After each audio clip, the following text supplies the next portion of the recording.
नमस्कार मित्रांनो, तुम्ही ऐकत आहात बालभारतीच्या जुन्या अभ्यासक्रमातील इयत्ता चौथीच्या शिवछत्रपती या इतिहासाच्या पुस्तकातील धडे आर्टिस्ट एडीजे ह्या यूट्यूब चॅनलवर. ऐका आणि आपल्या इतिहासाच्या तासाच्या आठवणी परत जागा करा तो प्रत्येक क्षण, ज्यात अगदी बालवयापासून आपण आपल्या महाराजांशी, त्यांनी केलेल्या कार्याशी आणि आपल्या स्वराज्याशी नकळतपणे जोडले गेलो, आणि तेही अगदी कायमचे, आयुष्यभरासाठी. आता ऐकूया धडा 6, स्वराज्याचे तोरण बांधले. रायरेश्वराच्या देवालयात शिवरायांनी आपल्या सवंगड्यांसह स्वराज्य स्थापनेची प्रतिज्ञा केली. पण केवढे अवघड कार्य होते ते. दिल्लीचा मुघल बादशाह, विजापूरचा आदिलशाही सुलतान, गोव्याचे पोर्तुगीज आणि जंजिऱ्याचा सिद्धी अशा 4 सत्ता त्यावेळी महाराष्ट्रावर हुकूमत गाजवत होत्या. या सत्तांचा दरारा मोठा होता. त्यांच्या विरुद्ध ब्र काढायची कुणाची हिंमत नव्हती. अशा बिकट परिस्थितीत शिवरायांनी स्वराज्याचा मंत्र उच्चारला होता. कुठे शत्रूच्या फौजांचे अफाट बळ आणि कुठे शिवरायांच्या सवंगड्यांचे अल्पबळ. पण शिवरायांचा निश्चय अढळ होता. त्यातूनच बळ निर्माण झाले. तोरणगड.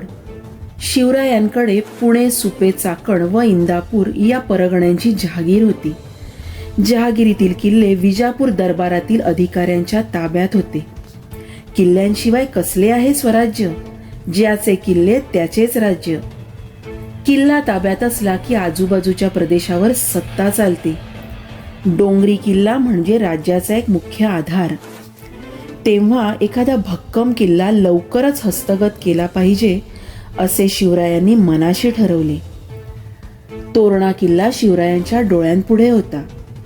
पुण्याच्या नैऋत्येस 64 किलोमीटरवर कानत खोऱ्यात हा किल्ला आहे. डोंगरी किल्ल्यात तोरणा किल्ला मोठा बाका. तोरणा किल्ल्यावर 2 भक्कम माच्या होत्या. एक झुंजार माची आणि दुसरी बुधला माची.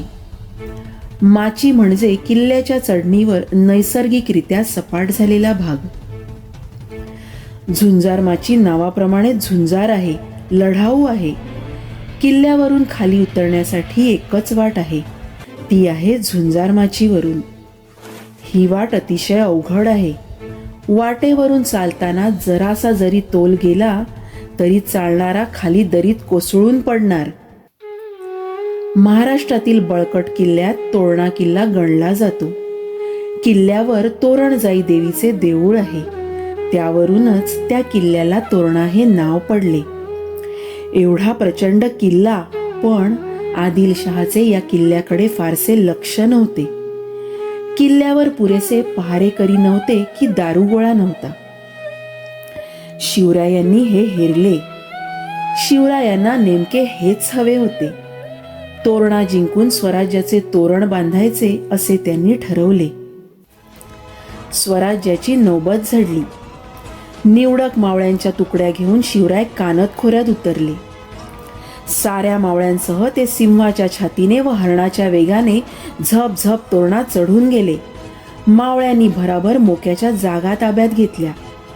तानाजी मालुसरे या वीराने दरवाजावर मराठ्यांचे निशाण उभारले.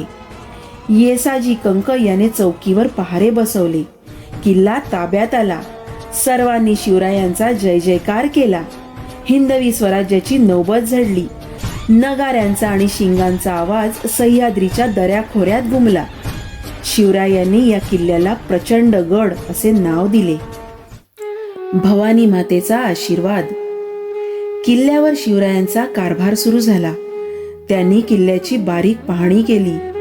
किल्ल्यावर मराठा किल्लेदार, ब्राह्मण सबनीस, प्रभू कारखानीस इत्यादी नेमणुका केल्या. शिबंदीत मावळे, कोळी, रामोशी, महार आदी जाती जमातीतील शूर माणसे नेमली. स्वराज्याच्या सैन्यात जातीभेद, वर्णभेद असा कोणताही भेदभाव नव्हता.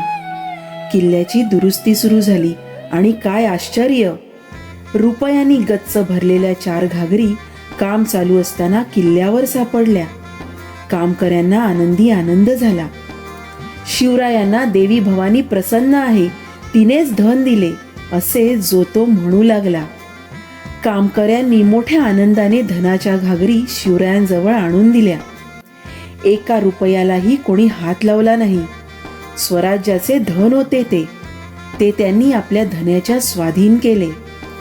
स्वराज्याच्या कार्यासाठी एवढे धन एकाएकी सापडले म्हणून शिवरायांना हुरूप आला. आपल्या कार्याला आई भवानीचा आशीर्वाद आहे असे त्यांना वाटले. हे धन स्वराज्याच्या कामी आले. या धनातून शिवरायांनी शस्त्रे विकत घेतली, दारुगोळा जमा केला. उरलेल्या धनातून त्यांनी एक बेत सिद्धीस नेण्याचे ठरवले. तो बेत असा: तोरण्यापासून 15 किलोमीटरवर पूर्वेला मुरुंब देवाचा डोंगर आहे. शिवरायांनी तो हेरून ठेवला होता. हा डोंगर खूप उंच, अवघड आणि मोक्याचा होता. आदिलशहाने या डोंगरावर एक किल्ला अर्धवट बांधून सोडून दिला होता. या किल्ल्यावरही पहारा ढिलाच होता. तेव्हा स्वराज्याच्या राजधानीसाठी हा किल्ला ताब्यात घ्यायचा असे शिवरायांनी ठरवले. स्वराज्याची पहिली राजधानी. एक दिवस शिवराय आपल्या निवडक सवंगड्यांसह या किल्ल्यावर चढले आणि त्यांनी किल्ला ताब्यात घेतला. तोरण्यावर सापडलेले काही धन मुरुंब देवाच्या डागडुजीसाठी खर्च झाले. शिवरायांनी या किल्ल्याला नाव दिले राजगड. गडावर पाथरवटांनी दगड घडवले, लोहाराने भाता फुंकला. सुतार, गवंडी, मजूर, भिस्ती सारे कामाला लागले. राजवाडा, 12 महाल, 18 कारखाने आणि राजगादी तयार झाली. राजगड ही स्वराज्याची पहिली राजधानी सजली. स्वराज्याची घोडदौड. शिवरायांची घोडदौड सुरू झाली. 12 मावळांतील किल्ल्यांमागून किल्ले त्यांनी ताब्यात घेतले. 12 मावळात आनंद आणि उत्साह यांना पूर आला. गावगावचे पाटील, देशमुख शिवरायांच्या मुजऱ्याला येऊ लागले. परंतु तांदळात जसे काही खडे असतात तसेच मावळातही काही दुष्ट लोक होते. शिवरायांचा उत्कर्ष बघून त्यांच्या पोटात दुखू लागले. शिरवळच्या आदिलशाही ठाणेदाराकडे शिवरायांविरुद्ध तक्रारी गेल्या. ठाणेदाराने विजापूरला सांडणीस्वार पाठवून शिवरायांच्या बंडखोरीची हकीकत आदिलशहाच्या कानी घातली. शिवरायांचे चातुर्य. आदिलशहा चकित झाला. त्याने शहाजीराजांना जाब विचारला. शहाजीराजांना मोठा पेच पडला, पण त्यांनी वेळ निभावून नेली. जहागिरीचे रक्षण करण्यासाठी स्वतःकडे एकही किल्ला नाही, म्हणून शिवाजीने किल्ला घेतला असावा असे शहाजीराजांनी आदिलशहास कळवले. शिवरायांनीही आदिलशहाकडे जासूद पाठवला. जहागिरीचा कारभार व्यवस्थित चालावा म्हणून आम्ही किल्ला घेतला. आदिलशहाच्या हितासाठीच किल्ला घेतला, यात दुसरा काही हेतू नाही असे धूर्तपणाचे उत्तर शिवरायांनी पाठवले. कोंढाणा आणि पुरंदर हे दोन्ही मोक्याचे किल्ले होते. हे किल्ले शिवरायांनी युक्तीने काबीज केले.